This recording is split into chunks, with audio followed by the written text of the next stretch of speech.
Висок дипломатски тон за уставните измени и неизвестна жешка политичка есен. Вака дел од експертите ги коментираат последните случувања на македонската политичка сцена, особено по посетата на високиот представник на САД Габриел Ескобар.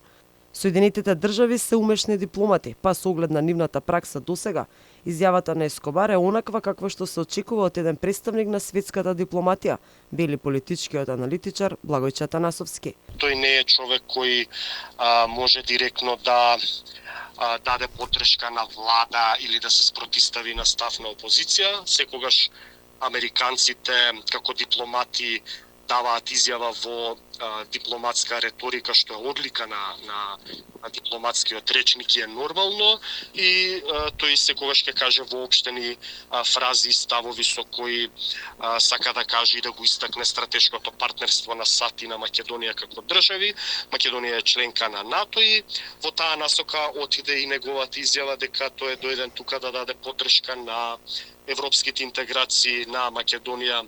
кои се апсолутно суштински важни и за САД како држава, бидејќи Македонија припаѓа и треба да припаѓа на западниот безбедносен чадор. Дали предвремени парламентарни избори ќе се реализираат со оглед на спротивставените ставови на власта и опозицијата, како и условувањето од меѓународниот фактор на патот кон евроинтеграциите. Атанасовски потенцира дека легитимно право на опозицијата е да остане на тврдиот став и да инсистира на брзи избори. Според него, иако СДСМ е упорна дека не сака предвремени, коалициониот партнер ДУИ може да направи пресврт, вели тој. Во моментов гледаме дека власта обстојува на ставот дека нема да има парламентарни избори, но наредните неколку седмици или неколку месеци практично ќе се случи една жешка политичка есен кога доколку Македонија не го продолжи својот евроинтегративен пат,